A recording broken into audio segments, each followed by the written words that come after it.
Expressly भी कर सकते हो, इम्प्लाइडली भी कर सकते हो।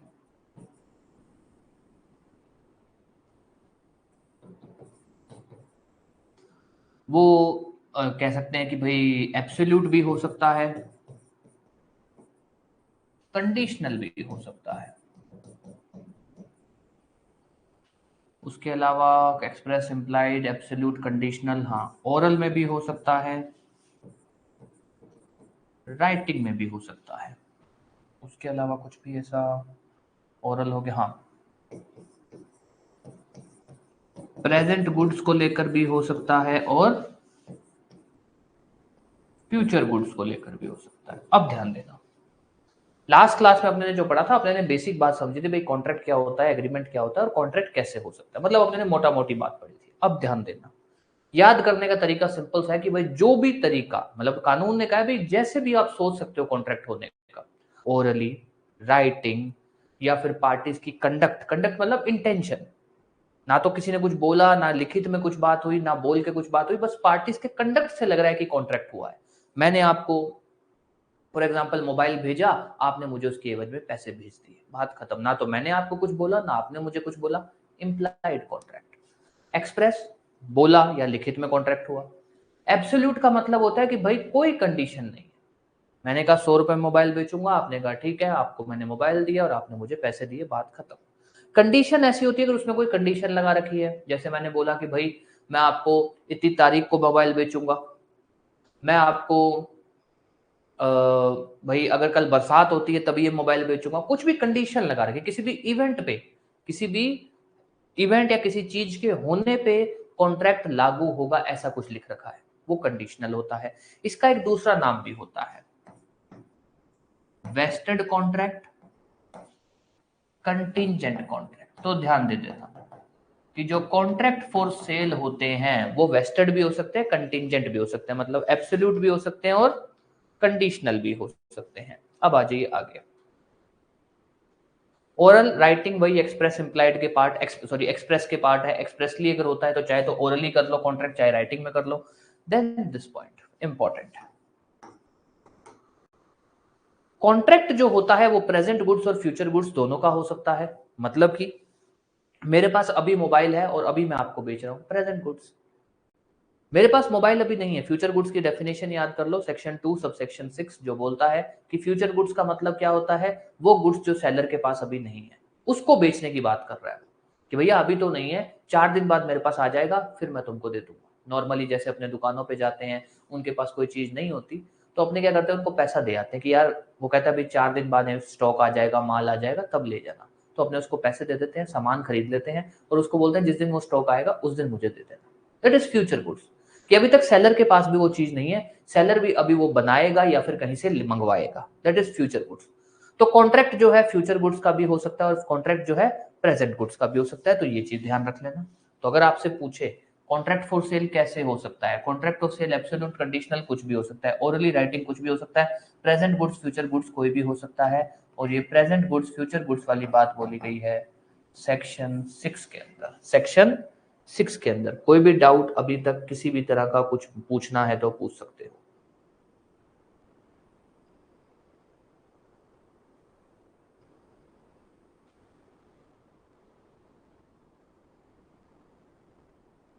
कोई भी डाउट कुछ भी अगर पूछना है तो पूछ सकते हो, फिर अपने आगे चलते हैं। इस चीज को ध्यान रखना क्योंकि प्री में एग्जामिनर पूछ सकता है अपने से, तो कंफ्यूज ना हो जाना कहीं कि अरे फ्यूचर गुड्स का कैसे कॉन्ट्रैक्ट हो सकता है। ठीक है, दो बातें और लिख लेना इसके अंदर। एक कि अगर जो कॉन्ट्रैक्ट है वो होता है for sale of future goods, future goods की सेल के लिए होता है, तो इस कॉन्ट्रैक्ट को बोला जाता है एग्रीमेंट टू सेल। तो आपसे पूछ सकता है कि अगर कॉन्ट्रैक्ट है for sale of future goods तो वो किस तरह से काम करेगा, एज एग्रीमेंट टू सेल, एक चीज। उसके अलावा जो सेलर है वो चाहे तो मालिक भी हो सकता है और चाहे तो पोजेशन वाला भी हो सकता है। मतलब सेलर चाहे तो गुड आफ्टरनून, गुड्स उसके द्वारा भी बेचे जा सकते हैं, मतलब सेलर वो भी हो सकता है जो मालिक है, और सेलर वो भी हो सकता है जिसके पास उसकी सिर्फ पोजेशन है। तो सेलर कोई भी हो सकता है, मालिक भी हो सकता है और वो पर्सन भी हो सकता है जिसके पास पोजेशन है। ये है कुछ एक छोटी मोटी बातें जो आपसे पूछी जा सकती हैं कॉन्ट्रैक्ट को लेकर। सेक्शन 4 कॉन्ट्रैक्ट फॉर सेल क्या होता है, सेल उसका सबसेक्शन अच्छे से पढ़ लेना। 4-3 बात करता है, section 4 subsection 3 sale, agreement for sale. फिर सेक्शन 5 कि भाई कॉन्ट्रैक्ट कैसे हो सकता है। फिर सेक्शन 6 प्रेजेंट फ्यूचर गुड्स, ये सब छोटी मोटी बातें। तो 4, 5 और 6 इंडेक्स अगर आपसे पूछेगा तो सेक्शन 4 का पूछेगा, कॉन्ट्रैक्ट फॉर सेल कहाँ बताया है, सेल कहाँ बताया, एग्रीमेंट फॉर सेल कहाँ बताया है। ये हुआ अभी तक का टॉपिक। अब आते हैं अपने एक छोटी मोटी बातों पे। अब अभी तक अपने ने क्या पढ़ लिया, सेल्स ऑफ गुड्स की डेफिनेशन, सेल ऑफ गुड मतलब अगर कोई मूवेबल प्रॉपर्टी बेचनी है, गुड्स बेचने हैं तो उसके लिए कॉन्ट्रैक्ट होता है, कॉन्ट्रैक्ट के बारे में बातें हो गई। अब आते हैं एक छोटा सा टॉपिक है,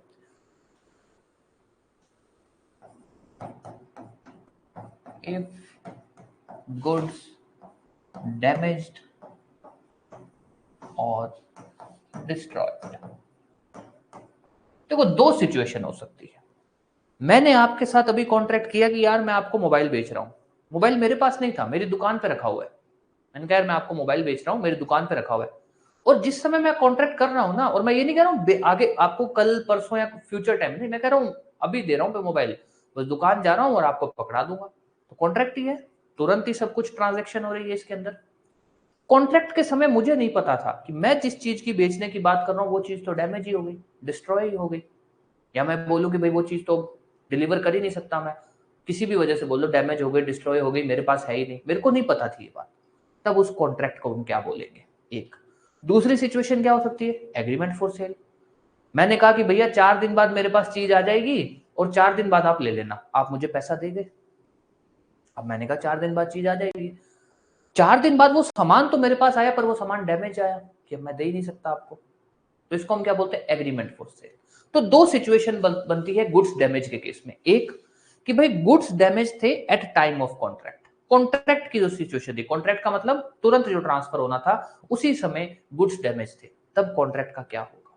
दूसरा कॉन्ट्रैक्ट जिस समय एग्रीमेंट, दूसरा पॉइंट क्या है, एग्रीमेंट फॉर सेल, कि एग्रीमेंट फॉर सेल की बात हुई थी और जिस समय गुड्स मतलब ट्रांसफर करने की बात आई तब वो डैमेज थे। भाई एग्रीमेंट फॉर सेल तो फ्यूचर गुड्स का होता है, या फ्यूचर में आपको मैंने डिलीवर करनी है चीज, और जिस समय डिलीवर की बात आई उस समय वो डैमेज थे। तो ध्यान देना दो चीजें हैं, एक इसके अंदर टॉपिक आता है contract for sale, contract for sale, एक इसके अंदर टॉपिक आता है agreement for sale, agreement for sale. अब है क्या, अगर गुड्स डैमेज है at time of contract, if damage at time of contract, contract के समय में डैमेज है, तो हम कॉन्ट्रैक्ट को क्या बोलेंगे, ध्यान दे देना, वॉइड कॉन्ट्रैक्ट। आपसे पूछ सकता है ये बात को, भैया अगर गुड्स डैमेज है टाइम ऑफ कॉन्ट्रैक्ट तो हम क्या बोलेंगे, वॉइड कॉन्ट्रैक्ट। वॉइड कॉन्ट्रैक्ट भी क्यों बोलेंगे वो भी अभी आगे बात कर लेंगे। Agreement for cell, if goods damage at time of delivery, agreement can be avoided, agreement can be avoided। अब ध्यान देना, हालांकि इसका कोई मतलब ये सिर्फ इतना सा बोलता है कि भैया जो एग्रीमेंट हुआ है ना आप उसको सेट असाइड कर दो। सेट असाइड मतलब मान लीजिए अगर पार्टी ने पैसा दिया था उसको उसका पैसा वापस दे दो, बात खत्म, ये इतना हो गया। यहाँ पर कोई डैमेजेस वगैरह कुछ बातें नहीं बनती, इसके अंदर क्या होता है, डैमेजेस वगैरह की कोई बातें नहीं बनती है। यहाँ फिर भी वॉइड कॉन्ट्रैक्ट में फिर भी अगर हम कॉन्ट्रैक्ट एक्ट में जाए ना तो वॉइड कॉन्ट्रैक्ट में फिर भी डैमेजेस की बातें बन सकती हैं। ठीक है, तो अब ध्यान दे देना, एक अगर कॉन्ट्रैक्ट फॉर सेल का मामला है और जिस समय कॉन्ट्रैक्ट हो रहा है उसी समय गुड्स डैमेज थे, जो गुड्स थे वो डैमेज थे at time of contract only, party को नहीं पता था, पार्टी या बोल दूं seller not aware, seller not aware, तो हम उसको क्या बोलेंगे, वॉइड कॉन्ट्रैक्ट। क्या बोलेंगे हम उसको, वॉइड कॉन्ट्रैक्ट। अब आ जाइए इसके अंदर, एग्रीमेंट फॉर सेल था। एग्रीमेंट फॉर सेल का मतलब कि भैया मैं आपको फ्यूचर में डिलीवर करूंगा, और जिस समय डिलीवरी की बात आई तब तक गुड्स डैमेज थे, मतलब मैं डिलीवरी नहीं कर सकता, डैमेज हो गए, डिस्ट्रॉय हो गए, कुछ भी हो गया, तो हम इसके लिए क्या वर्ड यूज करते हैं कि अब आप एग्रीमेंट को सेट असाइड या फिर अवॉइड कर सकते हो। अवॉइड का कंसेप्ट क्या है कि भैया आप उनको बोल दो, सिंपल, आपको कुछ नहीं करना होगा, आपको उनको बताना होगा कि मैंने आपको सामान देना था इतनी तारीख को, पर मैं नहीं दे सकता हूँ, जो भी मेरी सिचुएशन है, और अगर आपने कोई पैसा दिया तो आप वापस ले जाओ, आपने अगर कोई पैसा दिया तो वापस ले जाओ। सिंपल इतनी सी कहानी होती है इसके अंदर, कोई डैमेजेस कोई कंसेप्ट नहीं आता इसके अंदर। यहाँ फिर भी डैमेजेस का कंसेप्ट आ सकता है, जो हम कॉन्ट्रैक्ट एक्ट में पढ़ते हैं कि क्या वॉइड कॉन्ट्रैक्ट के केस में भी डैमेजेस देना पड़ सकता है क्या, तो अपने को वहां अपने अभी उस मामले में नहीं जाएंगे, क्योंकि अपने को भी इतना ही रखना है। तो एक पॉइंट ध्यान रख लेना अगर वो पूछता है तो, कि अगर कॉन्ट्रैक्ट फॉर सेल का केस है, जिस समय कॉन्ट्रैक्ट हुआ उस समय गुड्स डैमेज थे और सेलर को भी ये बात नहीं पता थी, ध्यान रखना, सेलर को भी नहीं पता थी, तब वो कॉन्ट्रैक्ट हो जाएगा void, void contract. Agreement for cell का मामला है, गुड्स जिस समय डिलीवरी की बात है उस समय डैमेज थे, एग्रीमेंट कैन बी अवॉइडेड। तो लैंग्वेज है वो ध्यान रख लेना कि कॉन्ट्रैक्ट क्या हो जाएगा, वॉइड हो जाएगा। कौन सा सेक्शन है, सेक्शन 7। एग्रीमेंट के बारे में कौन सा सेक्शन है, सेक्शन 8, सेक्शन 8। अब ध्यान रख लेना, कोई भी डाउट कुछ भी।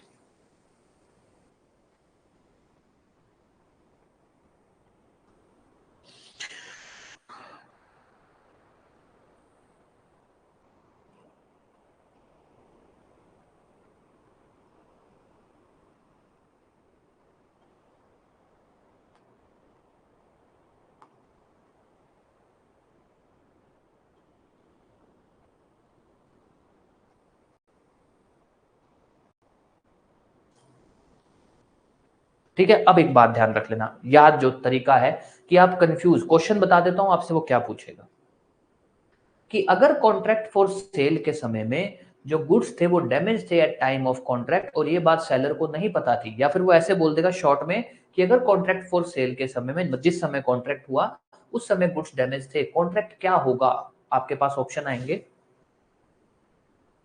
Void agreement, void contract, voidable contract, none of the above, ये ऑप्शन आएंगे आपके पास। अब देखो, थोड़ा सा मामला समझाने वाली बात है, समझा देता हूं, अभी प्री का आपका पेपर है उसके हिसाब से बस इसको मोटा मोटी देख लेना, ठीक है, और समझा इसलिए रहा हूं ताकि आप कंफ्यूज ना हो जाओ। वॉइड एग्रीमेंट और वॉइड कॉन्ट्रैक्ट का मतलब क्या होता है। वॉइड एग्रीमेंट वो चीज होती है which is not enforceable by law, और ये किस समय होती है, जिस समय पार्टीज कॉन्ट्रैक्ट कर रही है ना उसी समय एनफोर्सेबल नहीं था, उसको हम बोलते हैं वॉइड एग्रीमेंट। जिस समय तुम लोग लिख पढ़ कर रहे थे ना उसी समय वो एनफोर्सेबल नहीं था, वॉइड एग्रीमेंट।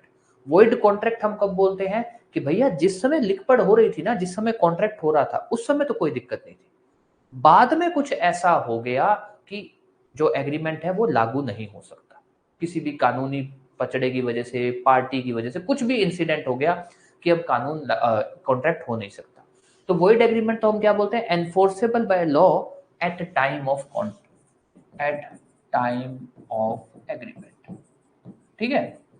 और वॉइड कॉन्ट्रैक्ट हम क्या बोलते हैं,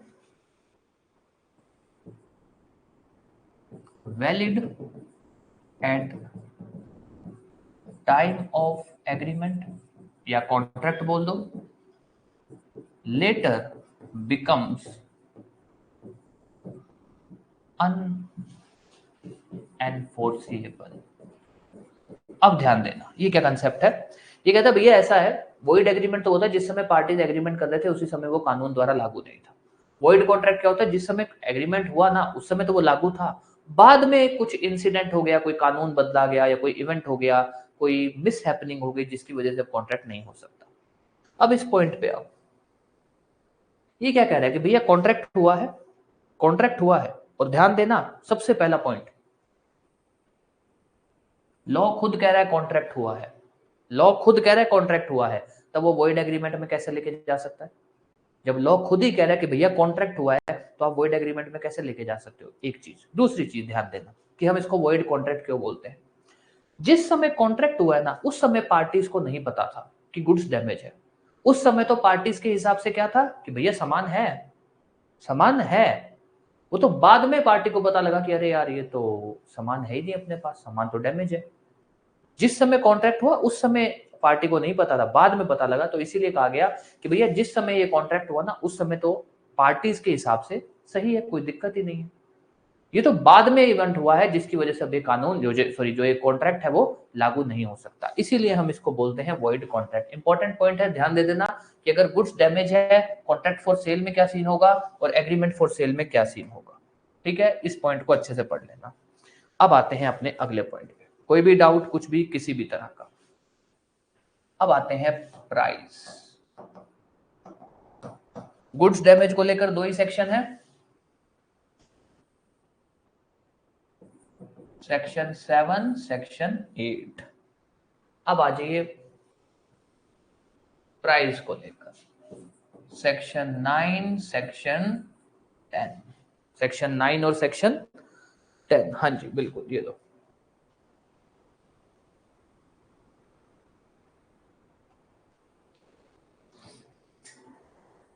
ठीक है, चलो अब आ जाओ अगले पॉइंट पे, चले आगे।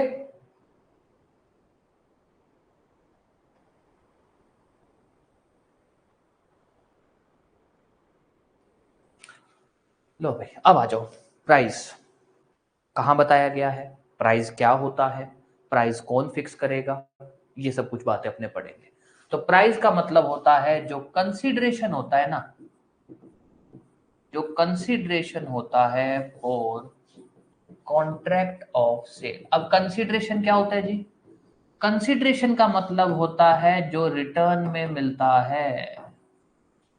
मैंने आपको चीज बेची, मुझे जो रिटर्न में मिला पैसा, दैट इज प्राइस।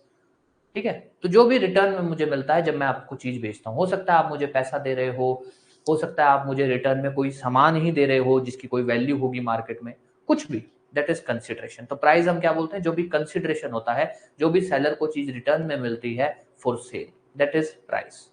अब कहानी आती है 2। पहला, प्राइस कौन फिक्स करेगा। तो नॉर्मली जो अपन लोग देखते हैं प्राइस कौन फिक्स करता है, सेलर और बायर आपस में फिक्स करते हैं, सेलर और बायर। पर ऐसा नहीं है कि सिर्फ सेलर और बायर फिक्स करते हैं, कई सिचुएशन है। पहला, प्राइस कौन फिक्स करता है, जो अपने नॉर्मली बोल देते हैं भैया सेलर या बायर आपस में फिक्स करते हैं, कॉन्ट्रैक्ट के थ्रू कर लेते हैं।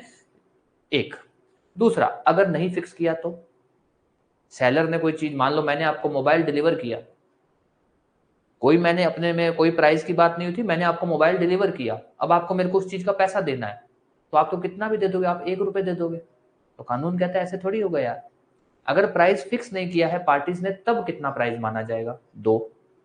तीसरा पॉइंट, अगर पार्टीज ने ये बात कर रखी है कि प्राइस अपने दोनों नहीं फिक्स करेंगे, प्राइस कोई थर्ड पार्टी फिक्स करेगी। क्या किया इन्होंने कि भाई मान लो मैंने आपको कोई चीज बेची और मैंने कहा चीज की कीमत ना तो मैं डिसाइड करूंगा ना आप, कोई तीसरा पर्सन डिसाइड करेगा। चलो जी, तीसरा पर्सन डिसाइड कर लेगा।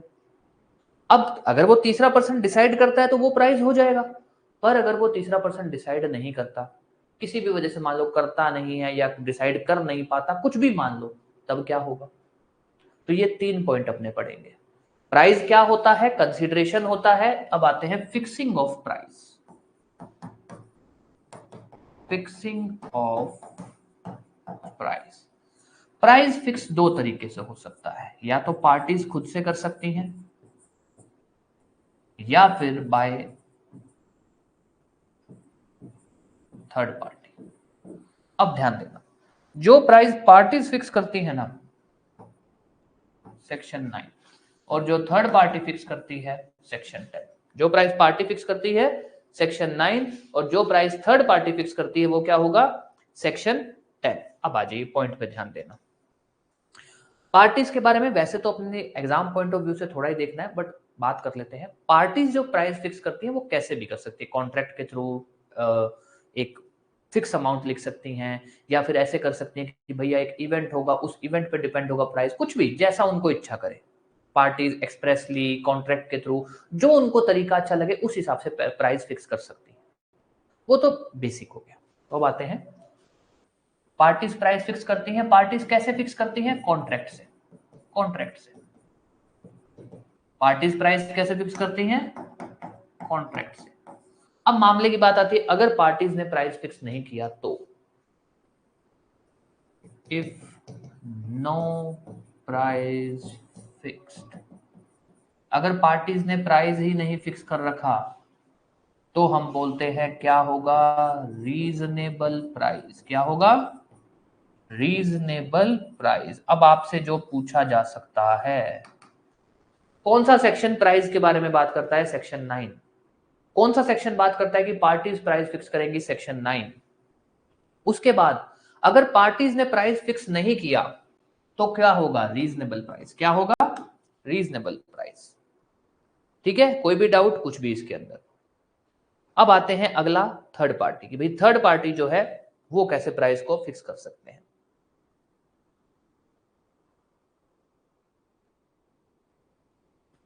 एक मिनट, अब आते हैं थर्ड पार्टी पे। ठीक है, मुझे लगा कोई, अब आ जाओ थर्ड पार्टी पे, ध्यान देना थर्ड पार्टी पे। मान लो मैंने आपको कोई सामान बेचा और प्राइस किस पे छोड़ दिया, थर्ड पार्टी पे। तो थर्ड पार्टी प्राइस फिक्स करेगी तो प्राइस कितना होगा, जो थर्ड पार्टी फिक्स करेगी। अब यहां पर मामला ये फंसता है, अगर third party can not fix price, अगर थर्ड पार्टी जो है प्राइस फिक्स ही नहीं कर पा रही, मान लो वो थर्ड पार्टी को अपने दोनों ने बात की कि भाई प्राइस कौन फिक्स करेगा, third party. Third party price नहीं फिक्स कर पा रही। फिक्स करने का मतलब कुछ भी मान लो, क्योंकि यार मेरे को नहीं पता कितनी कीमत होगी, तुम जानो, तुम्हारा काम जाने। या फिर थर्ड पार्टी किसी भी वजह से प्राइस फिक्स नहीं कर पाए, थर्ड पार्टी मर गई प्राइस फिक्स करने से पहले। थर्ड पार्टी को मान लो मैंने ही थर्ड पार्टी को रोक दिया कि तुम प्राइस नहीं फिक्स करोगे, कुछ भी मान लो, तब क्या होगा।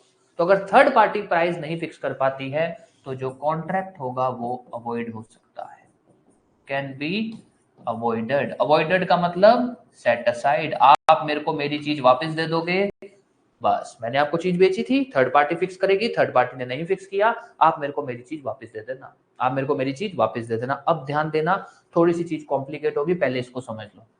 सेक्शन 9 प्राइस क्या होता है, प्राइस होता है जो कंसीडरेशन अमाउंट होती है। प्राइस कौन फिक्स कर सकता है, third party, sorry party fix कर सकती है या थर्ड पार्टी फिक्स कर सकती है। ठीक है, अब आती है आगे की बात, सेक्शन 9 सेक्शन 10। अगर पार्टीज मान लो प्राइस फिक्स नहीं कर पाती हैं, नहीं प्राइस कोई फिक्स किया, तब रीजनेबल प्राइस जो होगा वो दिया जाएगा। अगर थर्ड पार्टी को कहा गया प्राइस फिक्स करो और वो प्राइस नहीं फिक्स कर पा रही है किसी भी वजह से मान लो, तो कॉन्ट्रैक्ट क्या हो जाएगा, अवॉइड हो जाएगा। ध्यान देना, यहाँ रीजनेबल है, यहाँ कॉन्ट्रैक्ट अवॉइड हो जाएगा। अब आते हैं इस पॉइंट पे, इस पॉइंट पे दो चीजें हैं, अपवाद बोल दो या स्पेशल पॉइंट बोल दो। सेक्शन 10, इफ थर्ड पार्ट नहीं, इफ गुड्स डिलीवर्ड और एप्रोप्रिएटेड, एप्रोप्रिएटेड को क्या बोल सकता हूं मैं, कंज्यूम्ड, कंज्यूम्ड। दूसरा point, if third party prevented to fix price. अब ध्यान देना, ये कह रहा है भाई नॉर्मली तो ये है कि अगर थर्ड पार्टी प्राइस नहीं फिक्स कर पाती तो कॉन्ट्रैक्ट सेट असाइड हो जाएगा, पर अगर जो थर्ड पार्टी, जिसको आपने कंडीशन कर रखी थर्ड पार्टी प्राइस फिक्स करेगी, पर अगर गुड्स डिलीवर कर दिए थे, मैंने आपको गुड्स डिलीवर कर दिए थे, या फिर गुड्स यूज हो चुके हैं, कुछ भी मान लो, चाहे तो डिलीवर मान लो, चाहे तो गुड्स यूज मान लो, भाई मैंने आपको डिलीवर किए थे, आपने उसको यूज कर लिया, या गुड्स डिलीवर हो चुके हैं, कुछ भी मान लो, एक दो, तब हम क्या बोलेंगे, रीजनेबल प्राइस। क्या होगा, रीजनेबल प्राइस। उस केस में चीजें वापस नहीं आएंगी, रीजनेबल प्राइस। तो ये पॉइंट ध्यान देना। और दूसरा पॉइंट, हाँ जी, हाँ अभी आता हूं, अभी आ जाता हूं।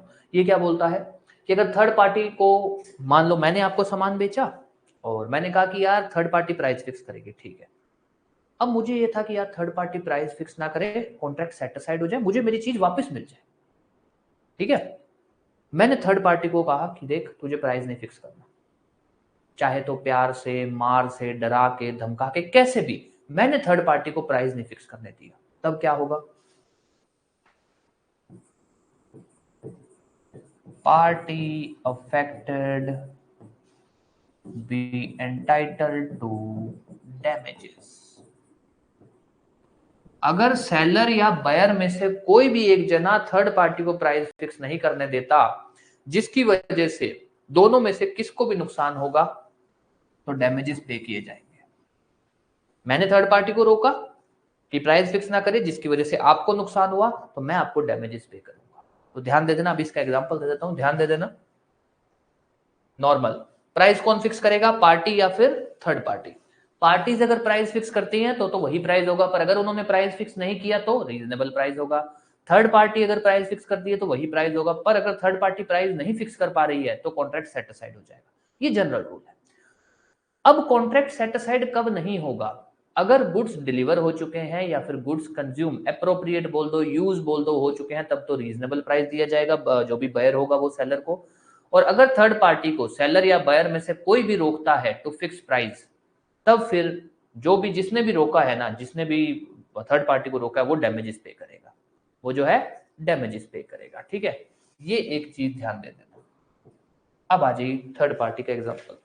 यार देखो, थर्ड पार्टी का एग्जांपल क्या होता है ना, ऑब्वियस आज प्रैक्टिकली ऐसा भी चीजें नहीं होती हैं कि मैं आपको कोई चीज बेच रहा हूं और उसमें मैं कह रहा हूं थर्ड पार्टी प्राइस फिक्स करेगा, ऐसा नहीं होता है। पर कानून कहता है भाई कुछ भी हो सकता है, क्योंकि जब इन्होंने बोला भाई कॉन्ट्रैक्ट फॉर सेल है, तो इन्होंने जब कॉन्ट्रैक्ट फॉर सेल में ऐसा बोल रखा है कि भाई कॉन्ट्रैक्ट फॉर सेल आप कैसे भी करो यार, आप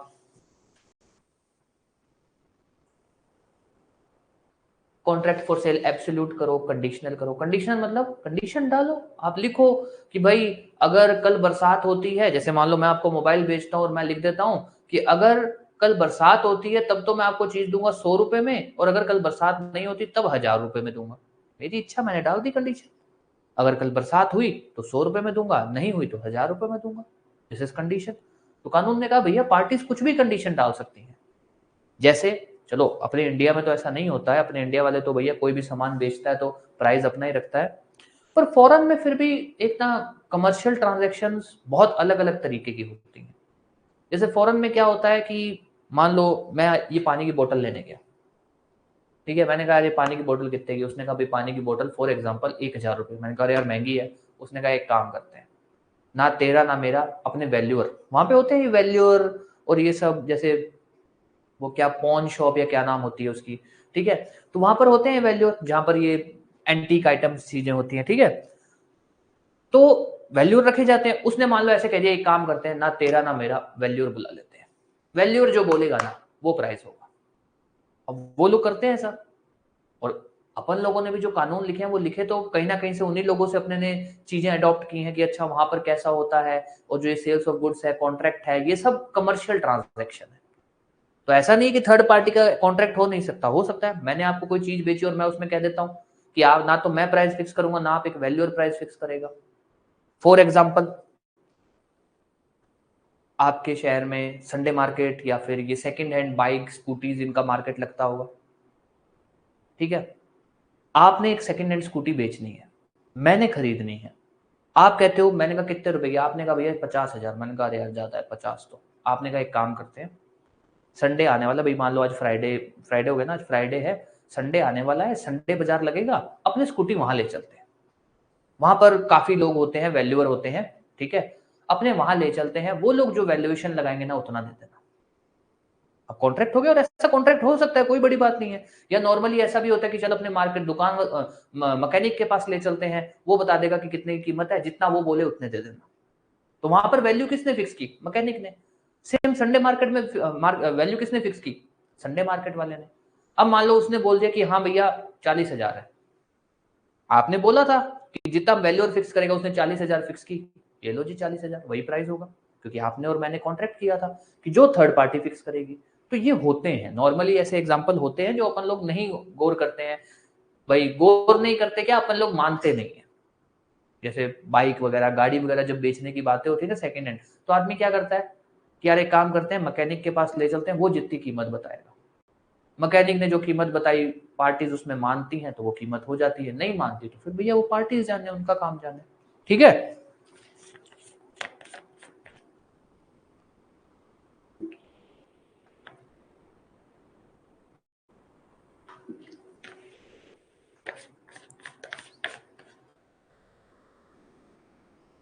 चलें अब आगे।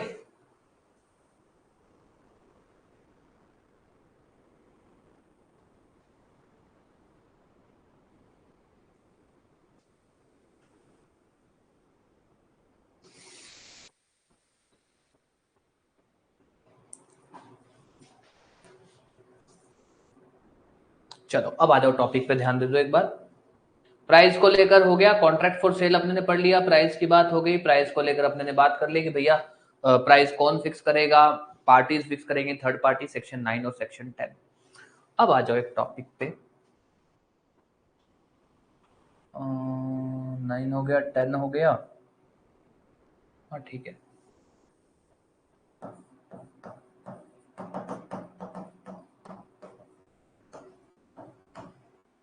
ध्यान देना, कंडीशन वारंटी क्या है, कंडीशन वारंटी दोनों अलग अलग चीजें हैं।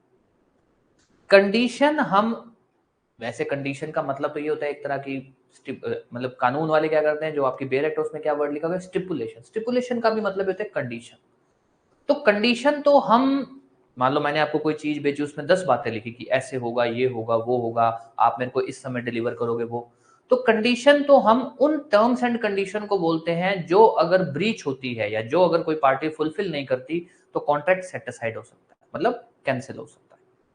वारंटी हम उस कंडीशंस को बोलते हैं कि जिसका अगर ब्रीच होता है तो कॉन्ट्रैक्ट सेट असाइड नहीं होगा। हाँ, जिसने ब्रीच किया है, जिसने उसको फॉलो नहीं किया, उसको डैमेजेस पे करने पड़ेंगे।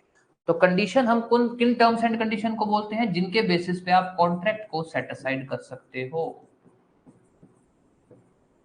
और वारंटी हम किन टर्म्स एंड कंडीशन को बोलते हैं, जिनके बेसिस पे आप सिर्फ डैमेजेस क्लेम कर सकते हो। डैमेजेस, कॉन्ट्रैक्ट सेट असाइड नहीं होगा। आप क्या क्लेम कर सकते हो, डैमेजेस क्लेम कर सकते हो। अब ध्यान देना कि भाई कंडीशन क्या है, वारंटी क्या है, उसके अलावा 2-3 और बातें पढ़ेंगे।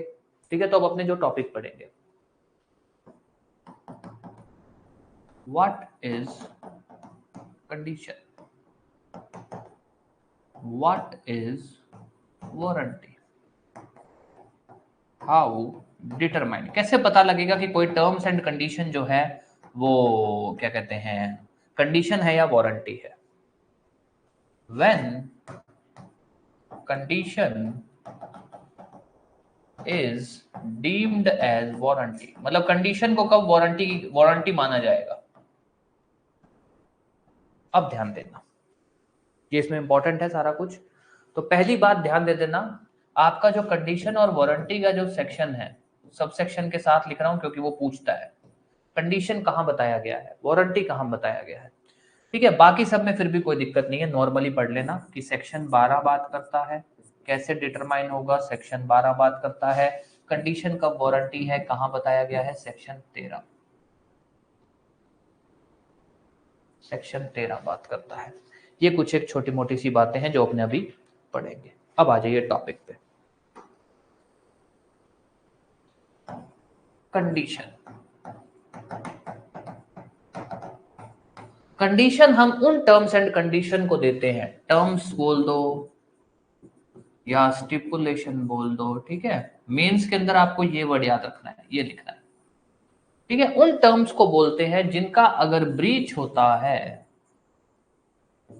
तो आप कॉन्ट्रैक्ट को सेट असाइड कर सकते हो,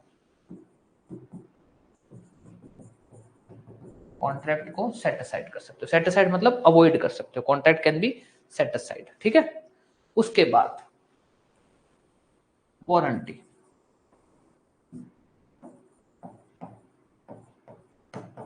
वारंटी वारंटी हम उन टर्म्स को देते हैं या उन स्टिपुलेशन को देते हैं नाम, जिनका अगर ब्रीच होता है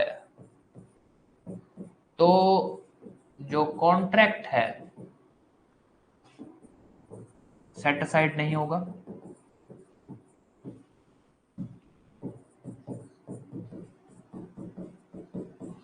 डैमेजेस क्लेम कर सकते हो आप,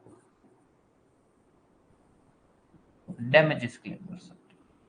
अब ध्यान देना, अब ध्यान देना, आपसे जो क्वेश्चन पूछा जा सकता है, कौन सा सेक्शन कंडीशन के बारे में बात करता है, कौन सा सेक्शन वारंटी के बारे में बात करता है।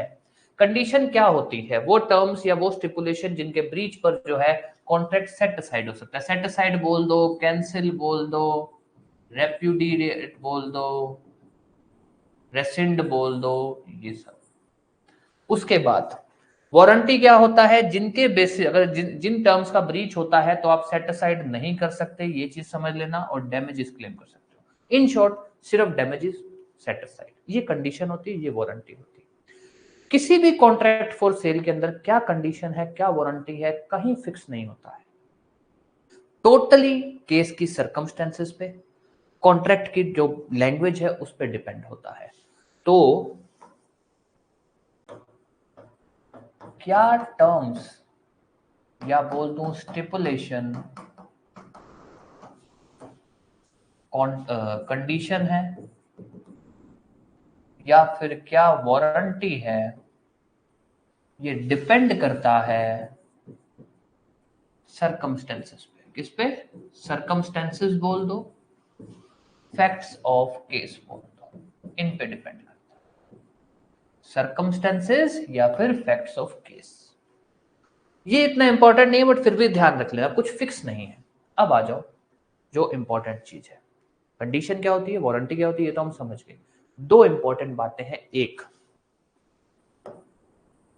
अगर टर्म या फिर स्टिपुलेशन है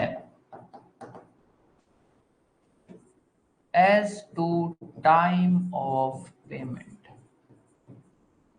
ध्यान देना, टाइम ऑफ डिलीवरी की बात नहीं कर रहा है ये किसकी बात कर रहा है? टाइम ऑफ पेमेंट, सेक्शन 12, ठीक है, सेक्शन 11। अब ध्यान देना, ये अलग से पूछ सकता है क्योंकि बकायदा लिखा गया है कि भैया अगर किसी कॉन्ट्रैक्ट के अंदर पेमेंट के बारे में समय बताया गया है कि मैं आपको सामान दूंगा, आप मेरे को 10 अप्रैल को पैसा दोगे, और उसने वो ब्रीच कर दिया, पेमेंट का टाइम था कि इतने समय को पेमेंट करनी थी, तो वो ब्रीच हो गया, क्या वो कंडीशन है या वारंटी है? तो ध्यान देना, लैंग्वेज बता देता हूं। सेक्शन 11 क्या बोलता है कि भैया अगर कोई कंडीशन है as to time of payment और उसका ब्रीच हुआ है, या फिर हम ये बोल सकते हैं कि ये जो टर्म है या स्टिपुलेशन है ये इसेंशियल नहीं है।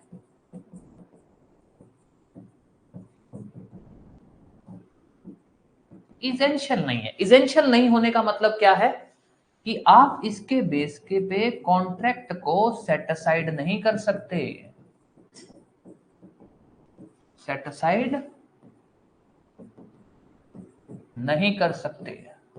अब दोबारा ध्यान देना, कंडीशन क्या है? ऐसी कोई भी टर्म्स कॉन्ट्रैक्ट के अंदर, स्टिपुलेशन कॉन्ट्रैक्ट के अंदर जिसके बेस पे आप कॉन्ट्रैक्ट को सेट असाइड कर सकते हो। वारंटी क्या है? जिसके बेस पे कॉन्ट्रैक्ट सेट असाइड नहीं होगा, आप डैमेजेस क्लेम कर सकते हो।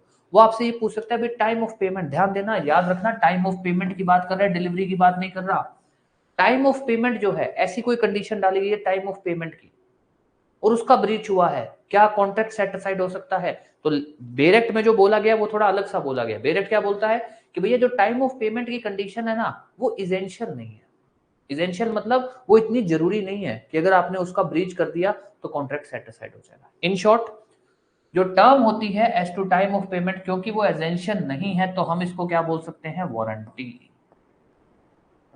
वारंटी। बाकी कोई भी term and condition totally depend होती है कॉन्ट्रैक्ट की फ्रेमिंग पे, पार्टीज की इंटेंशन पे, केस के फैक्ट पे, सर्कमस्टेंसेस ऑफ केस पे।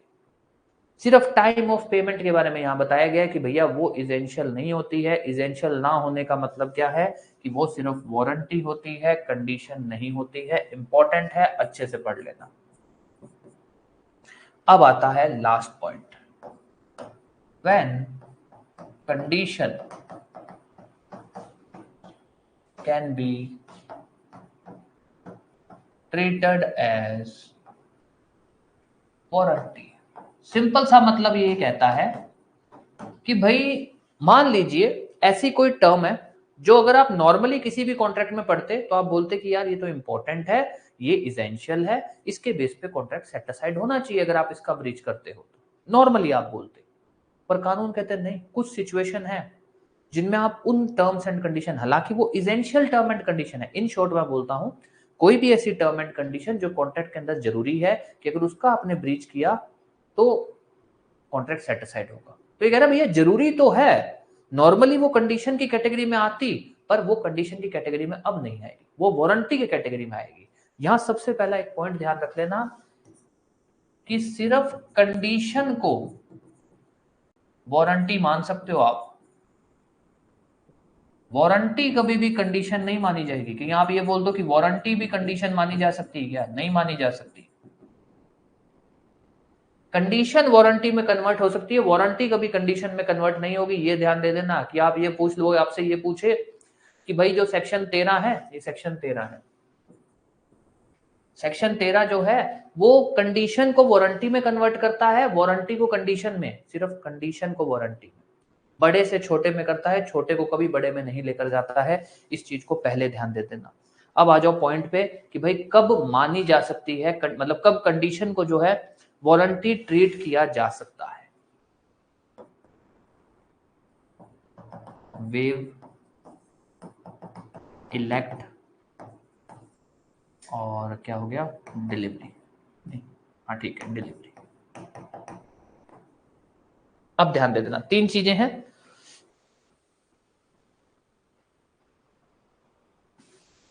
चलो अब आ जाओ। जो बायर है ना, कभी भी कंडीशन वारंटी बायर के ऑप्शन पे मानी जाएगी अगर जो बायर है ना उसने अपनी राइट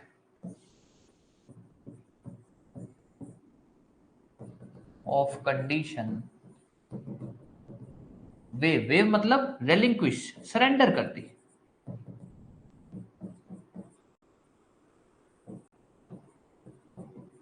ये कहता है भाई मान लो जो बायर है ना उसने कॉन्ट्रैक्ट में उसने एग्रीमेंट कर रखा है सेलर के साथ कि भैया मैं कॉन्ट्रैक्ट सेट असाइड नहीं करूंगा, या उसने लिख दिया कि भैया जो टर्म्स एंड कंडीशन है ना वो सिर्फ वारंटी मानी जाएगी, वो कंडीशन की कैटेगरी में आएगी नहीं।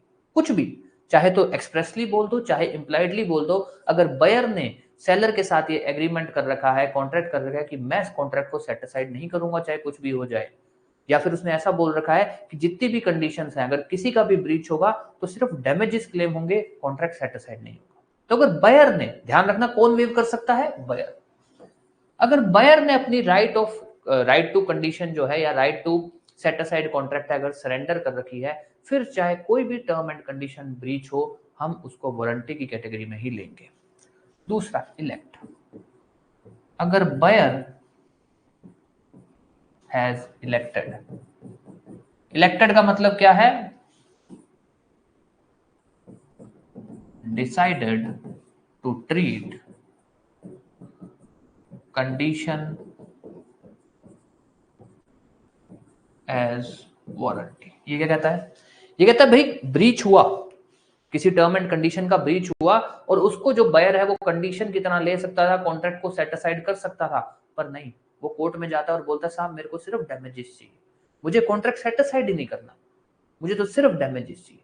तो यहाँ पे क्या है, बायर ने ही इलेक्ट कर दो या फिर बायर ने ही डिसाइड कर लिया कि वो उस कंडीशन के ब्रीच को कंडीशन के उस टर्म्स या स्टिपुलेशन के ब्रीच को कंडीशन नहीं ट्रीट करना चाहता, वो उसको वारंटी की तरह ट्रीट करना चाहता है। पहला, अगर बायर ने अपनी राइट ही सरेंडर कर रखी है फिर तो हम किसी भी टर्म के ब्रीच को कंडीशन नहीं मानेंगे, क्योंकि अगर बायर ने एक सरेंडर ही कर रखा है कि भैया मैं कॉन्ट्रैक्ट सेट असाइड नहीं करूंगा, तब तो जब कॉन्ट्रैक्ट सेट असाइड ही नहीं हो सकता फिर आप कंडीशन कैसे मानोगे। दूसरा, बायर केस कर सकता था, सेट असाइड के लिए जा सकता था, वो सेट असाइड के लिए ना गया, वो किसके लिए गया, वारंटी के लिए। तो यहां बायर ने इलेक्टेड किया कि उस टर्म की ब्रीच को वारंटी मानना। तीसरा,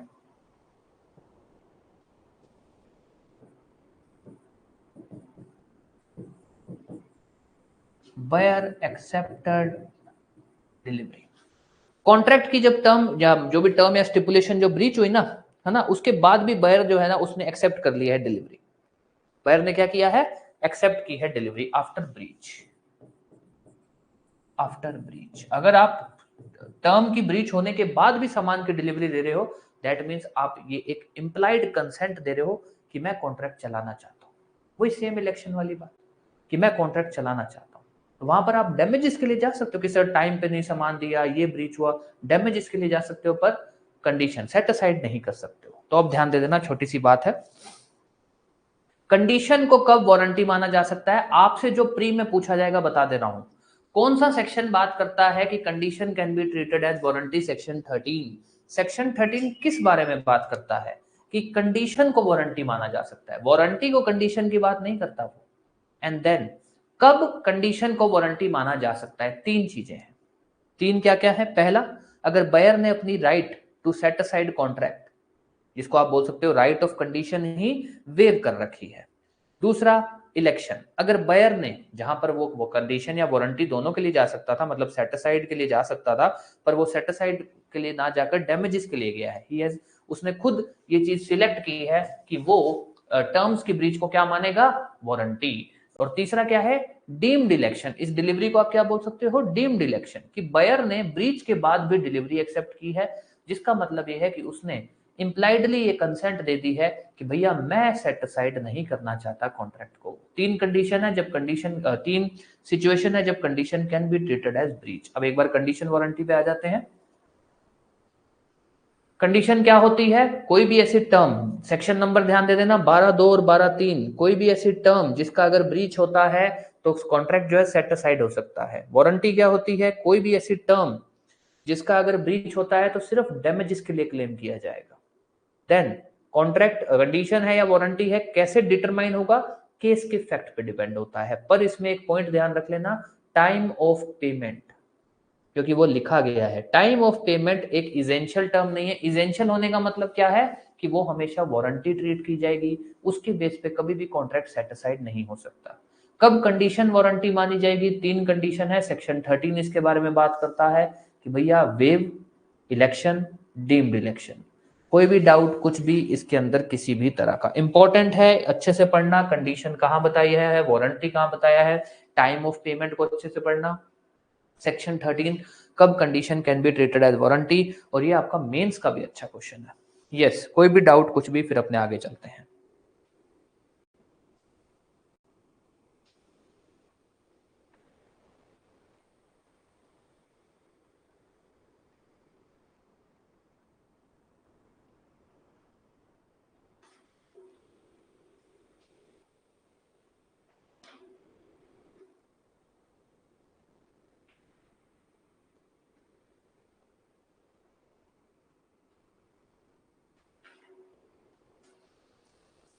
चलो अब आ जाओ,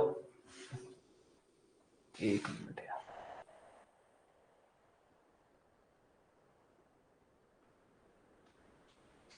अब आ जाओ अगले पॉइंट पे।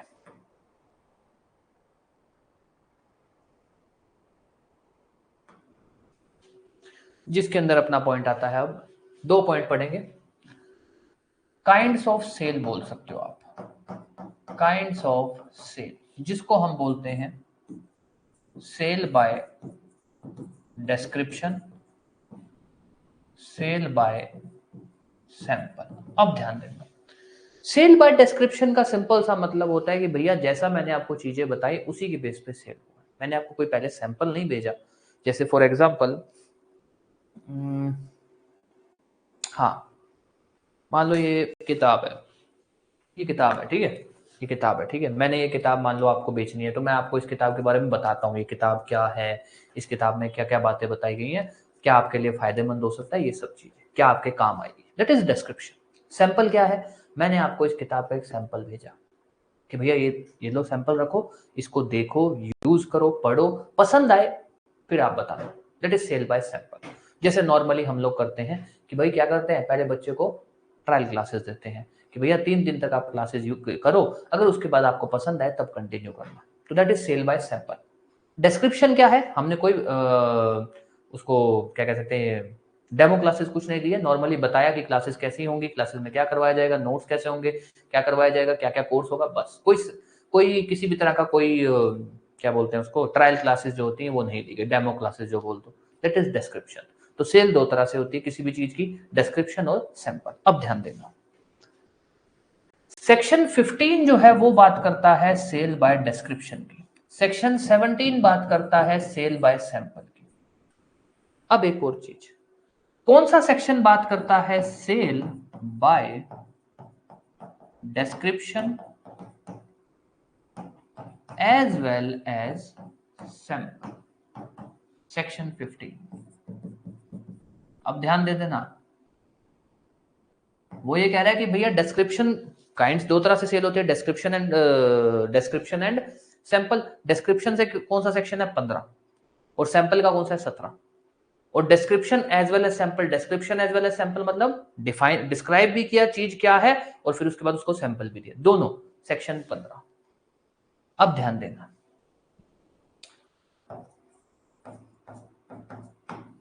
सेल बाय डिस्क्रिप्शन सेक्शन 15 ये कहता है कि अगर कोई भी गुड्स सेल हो रहे हैं बाय डिस्क्रिप्शन, बाय डिस्क्रिप्शन का मतलब कि आप डिस्क्राइब कर रहे हो कि क्या है कैसे है, तो ये बोलता है कि it must be as per description, उसी के जैसे होनी चाहिए जैसा आपने बताया है। अगर आप कोई भी चीज बाय डिस्क्रिप्शन कर रहे हो तो वो कैसे होनी चाहिए, जिस तरह की डिस्क्रिप्शन आपने चीजों की है, जैसे आपने उनको बताया है एक चीज। अब आ जाइए sale by description as well as sample, कि भैया आपने उनको सैंपल भी दिया और डिस्क्रिप्शन भी दिया, तो दोनों।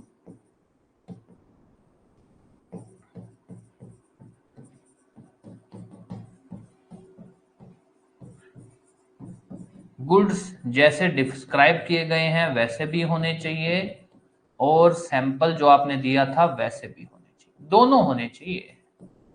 आप ये नहीं बोल सकते कि अरे मैंने जैसा डिस्क्राइब किया था वैसे तो है, तो ना, दोनों सैंपल जैसा है वैसे भी, उस सैंपल मतलब जो क्वालिटी है सैंपल की वो भी होनी चाहिए और जैसा आपने डिस्क्राइब किया वो सब चीजें भी फुलफिल होनी चाहिए। सिर्फ डिस्क्रिप्शन है तो जैसा आपने डिस्क्राइब किया बस वो होनी चाहिए, दोनों है तो दोनों चीजें होनी चाहिए। This is section 15। इंपॉर्टेंट हमारे लिए यहां से सिर्फ इंडेक्स इंपॉर्टेंट है। कौन सा सेक्शन सेल बाय डिस्क्रिप्शन की बात करता है, कौन सा section sale by description as well as sample की बात करता है। अब आ जाइए, एक मिनट, सेक्शन सही लिखा ना 15-17, ठीक है, सेल बाय सैंपल। अब ध्यान देना, सेल बाय सैंपल को लेकर सबसे पहली बात कि क्या कानून ये मानता है कि अगर आप किसी भी चीज को सेल कर रहे हो तो बाय सैंपल ही हो रहा है? कानून कहता है ना। या तो कॉन्ट्रैक्ट में एक्सप्रेसली ये बात लिखी होनी चाहिए, मैंने आपको चीज बेची तो एक्सप्रेसली मैंने कहा कि भैया जैसे मैंने आपको सैंपल दिया ना सेम वही क्वालिटी है। या इम्प्लाइडली, इम्प्लाइडली कैसे कि भाई मैंने आपको सैंपल दिया, दिखाया, मैंने कहा भाई मेरे पास मान लो मैं 100 बुक्स ये लेके गया, ठीक है, ये ऐसी 100 किताबें लेके गया, प्रॉपर मेरे पास एक बैग भरा हुआ है 100 किताबों का, और उसने कहा यार सैंपल तो दिखाओ, मैंने सैंपल का सर ये देखिए सैंपल, और फिर मैंने उसको बोला सेम है, इसका पार्ट है बस ये, तो यहाँ पे क्या है इम्प्लाइड। तो कानून कहता है या तो एक्सप्रेसली बिल्कुल कॉन्ट्रैक्ट के अंदर क्लियरली लिखा हो ये बात कि जैसा सैंपल है वैसा ही फाइनल प्रोडक्ट है, या फिर इम्प्लाइडली हो। कानून खुद से कभी नहीं मानेगा कि भैया कोई भी सेल होती है तो वो एज पर सैंपल ही है, या फिर जो भी फाइनल प्रोडक्ट बेच रहे हो उसकी क्वालिटी सैंपल के प्रोडक्ट जैसी है, कानून कभी खुद से नहीं मानता है। तो ध्यान देखना, court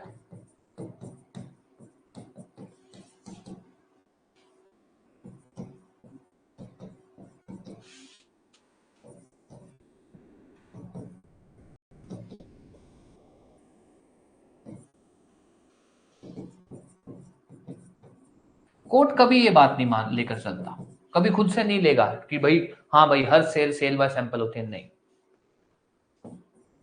a sale is sale by sample if stated in contract. जो आपका कॉन्ट्रैक्ट फॉर सेल होता है ना, उसमें अगर बात लिखी गई है, चाहे तो वो एक्सप्रेसली लिखी गई हो, क्लियरली बोल सकते हो, चाहे तो इम्प्लाइडली, चाहे तो इम्प्लाइडली। अब ध्यान देना, sale by sample section 17, sale by sample सिर्फ तभी माना जाएगा अगर वो बात कॉन्ट्रैक्ट में लिखी गई है, कॉन्ट्रैक्ट में चाहे तो एक्सप्रेसली लिखी गई हो चाहे इम्प्लाइडली लिखी गई हो। और अब ध्यान देना, अगर कोई भी जो सेल है वो सेल बाय सैंपल है, अगर कोई भी जो सेल है वो सेल बाय सैंपल है, अगर ऐसी बात है तो तीन चीजें होंगी। पहला, जो बल्क गुड्स होंगे ना, मतलब जो मान लो मैंने आपको पहले तो एक चीज दी फिर मैं आपको पूरा बल्क की जो मेन फाइनल प्रोडक्ट भेज रहा हूं, जो बल्क गुड्स होंगे shall be same of sample, जो उनकी क्वालिटी होनी चाहिए वो सैंपल क्वालिटी के जैसे ही होनी चाहिए अगर सैंपल सेल बाय सैंपल है तो। दूसरा, जो बायर है shall have right of examination, buyer के पास राइट ऑफ एग्जामिनेशन होगी ये चेक करने की कि जो फाइनल प्रोडक्ट जो बल्क गुड्स है वो सैंपल के जैसे हैं या नहीं है। तीसरा, seller shall indemnify buyer against all defects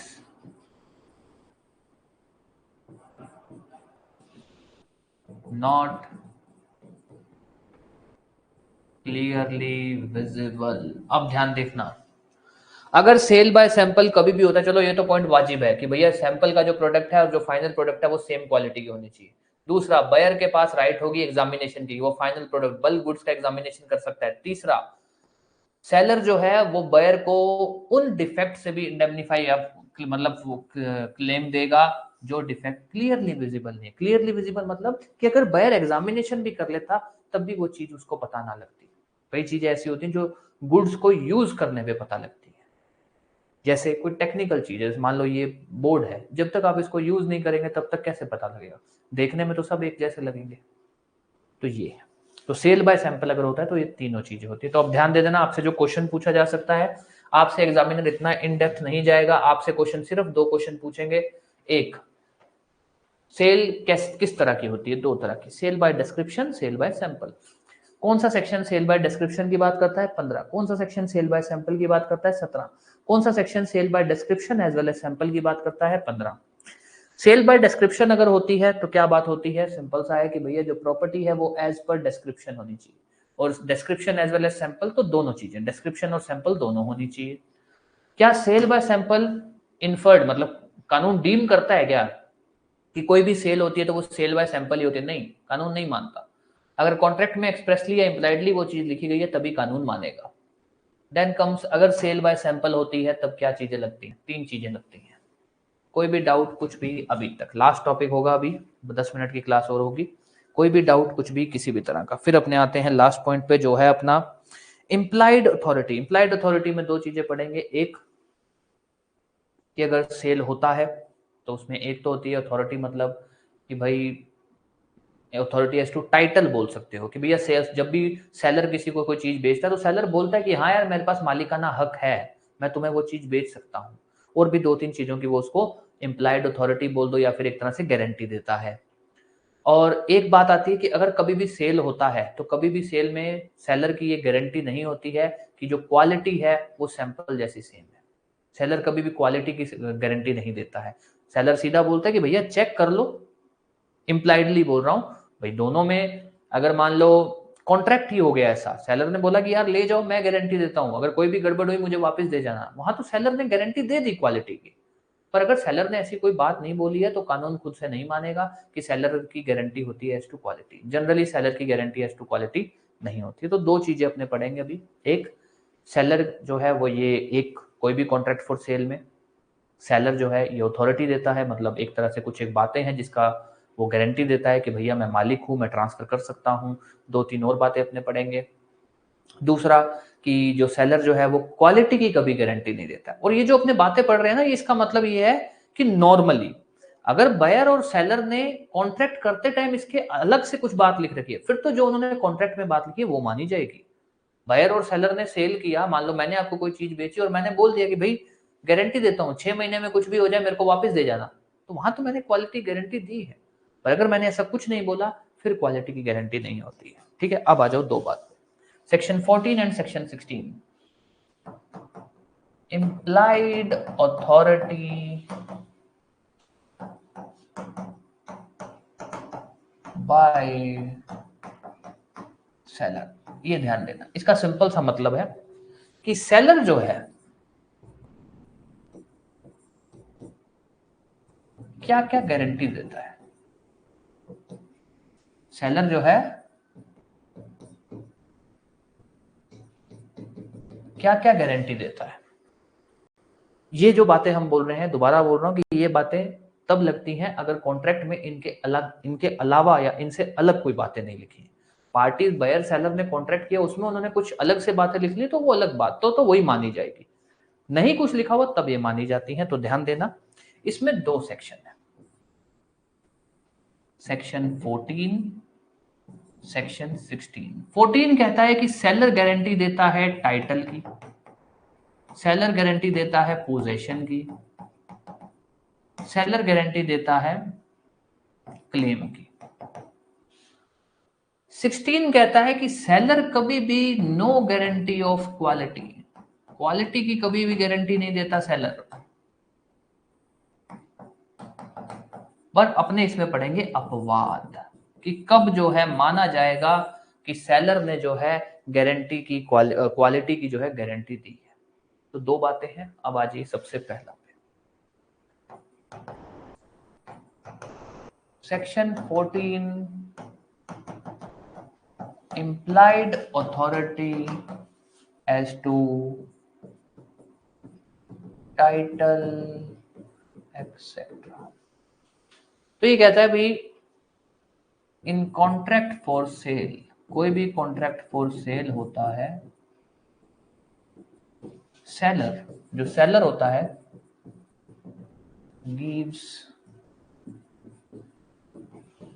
following, guarantee बोल दो, सिंपल समझ आ जाएगा आपका। फॉलोइंग चीजों की वो गारंटी देता है कि भैया ये चीजें हैं। पहला, title, seller has title and right to transfer, कि भैया मेरे पास मालिकाना हक है और मैं ट्रांसफर कर सकता हूं, मतलब चीजें बेच सकता हूं। दूसरा, seller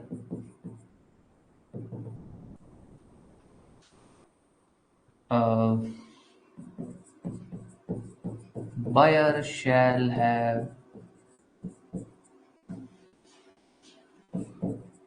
free right of possession। तीसरा, goods are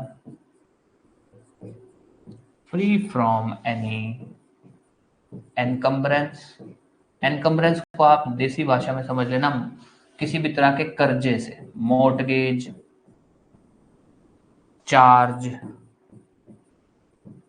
etcetera. Mortgage word वैसे इमूवेबल प्रॉपर्टी के लिए होता है, सिंपल इसलिए लिख देता हूं कि आपको चीज याद इजीली हो जाती है।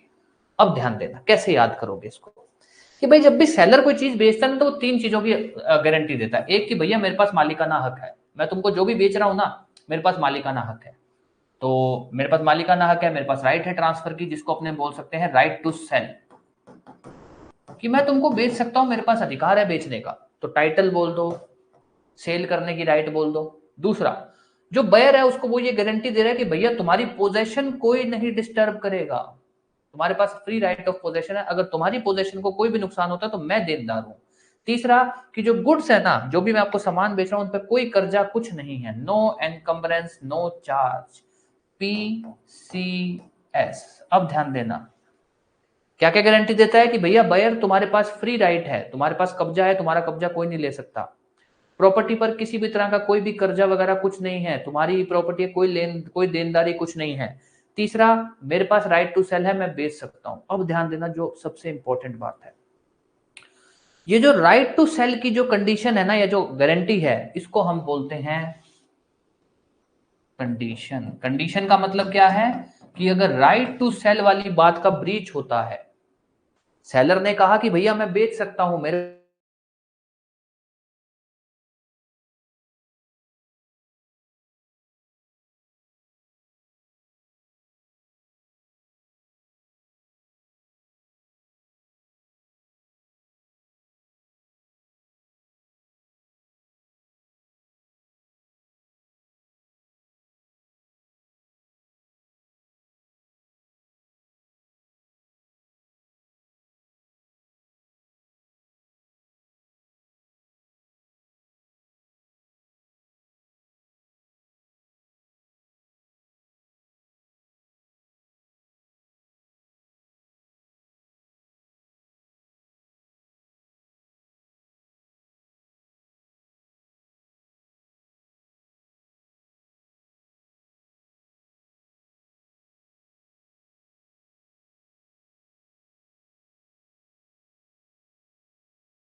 और यस, एक बार प्लीज कंफर्म कर देना ऑडियो वीडियो को लेकर कोई भी दिक्कत।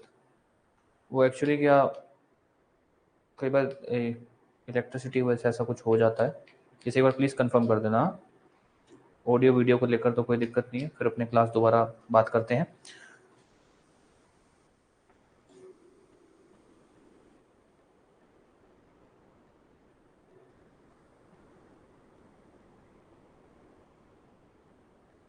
चलो ठीक है, अब ध्यान देना।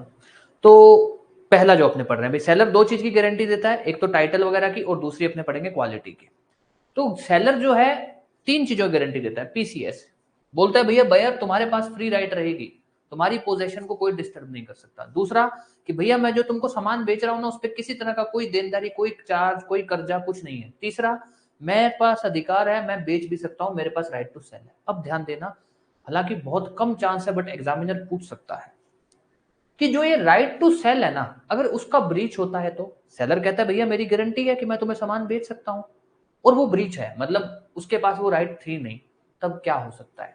उसको एज ए कंडीशन ट्रीट किया जाता है। ये जो राइट टू सेल की गारंटी होती है ना, इसको एज ए कंडीशन ट्रीट किया जाता है, मतलब कि कॉन्ट्रैक्ट जो है सेटिस्फाइड हो सकता है इसके ब्रीच पे। ये दूसरे जितने भी हैं इनको एज ए वारंटी ट्रीट किया जाता है। वारंटी, ये सिर्फ डैमेजेस क्लेम किए जा सकते हैं, वारंटी, इसको एज ए वारंटी ट्रीट किया जा सकता है। तो ध्यान रख लेना, पहले दो जो हैं वो वारंटी हैं, ये कंडीशन है, इंपॉर्टेंट है, ध्यान रख लेना। अब आपसे जो क्वेश्चन पूछा जा सकता है, कौन सा सेक्शन बात करता है सेलर की implied authority as to title? Section 14। Seller अगर कभी भी कोई चीज बेचता है तो क्या क्या चीजों की गारंटी देता है? राइट टू सेल की गारंटी देता है, फ्री मतलब बायर को ये गारंटी देता है कि तुम्हारी पोजीशन डिस्टर्ब नहीं होगी, प्रॉपर्टी फ्री फ्रॉम चार्ज। हालांकि प्री के अंदर इस लेवल का क्वेश्चन आना मुश्किल है, इंडेक्स से पूछेगा, बट अगर प्री में एग्जामिनर थोड़ा सा इसमें इन डेप्थ गया तो क्वेश्चन ऐसा बन सकता है कि जो सेलर जो अथॉरिटी देता है that he has a right to sell, वो क्या है? वो कंडीशन है या वारंटी है? वो कंडीशन है। सेलर जो गारंटी देता है कि भैया तुम्हारे बायर तुम्हारे पास फ्री राइट ऑफ पोजेशन होगी, वो क्या है? वो वारंटी है। सेलर अगर ये गारंटी देता है कि भैया जो गुड्स हैं वो फ्री फ्रॉम एनी चार्ज रहेंगे, वो क्या है? वो वारंटी है। तो क्या गारंटी, क्या कंडीशन है, क्या वारंटी है, ये अच्छे से पढ़ लेना इसके अंदर। अब आते हैं लास्ट पॉइंट सेक्शन 16 कि भैया अगर कभी भी कोई चीज बेची जाती है सेलर के द्वारा, तो सेलर के पास, सेलर कभी भी इस चीज की गारंटी नहीं, क्वालिटी को लेकर सेलर की कोई गारंटी नहीं होती है। बट चार, वैसे तो मेन दो ही अपवाद है पर अपने पढ़ लेंगे। Section 16 implied authority as to quality। तो ये ध्यान दे देना, जनरल रूल ये है कि सेलर हैज नो कंडीशन बोल दो या क्वालिटी सॉरी वारंटी बोल दो, और अगर देश सिंपल भाषा में बोले कि भैया सेलर की कोई गारंटी नहीं होती है एज टू क्वालिटी।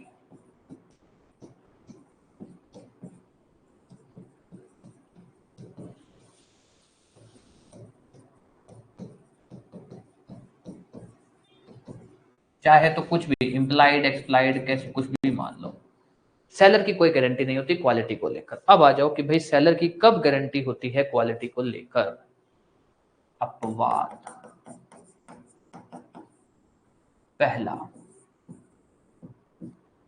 अगर जो सेल है वो है सेल बाय डिस्क्रिप्शन।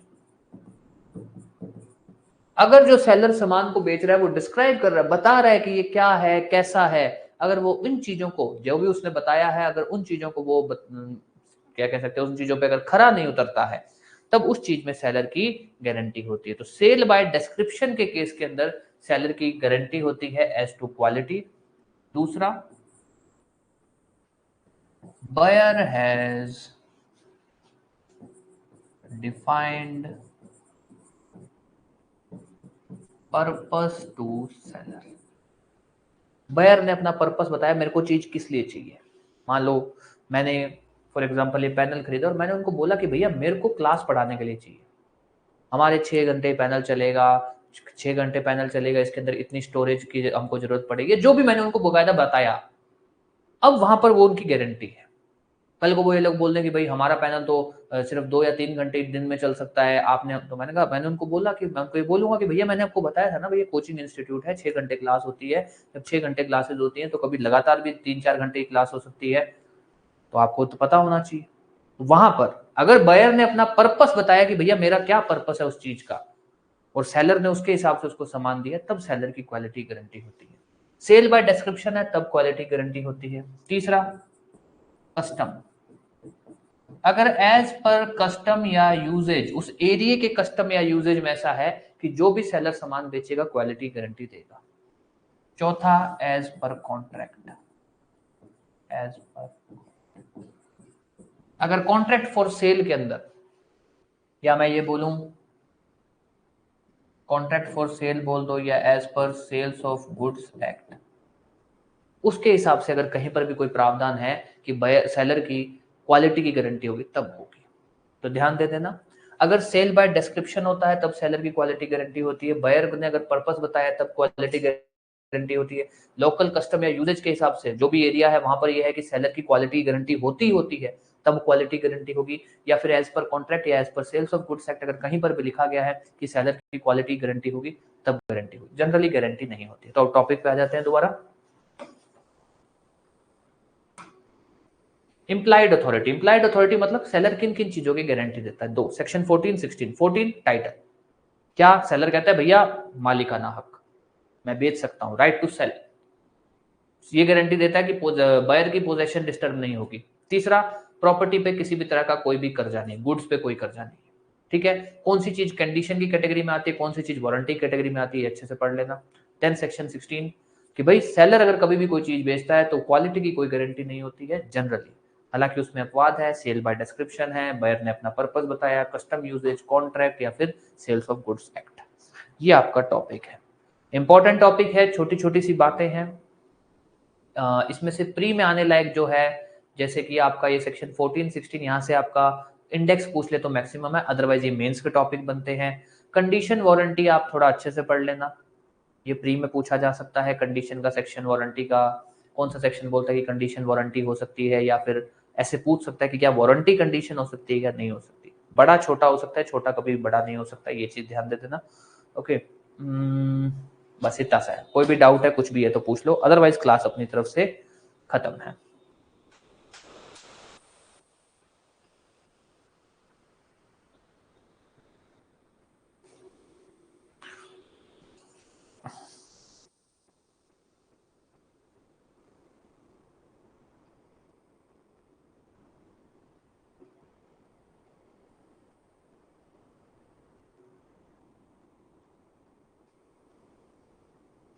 चलिए ठीक है, फिर क्लास खत्म करते हैं। Thank you.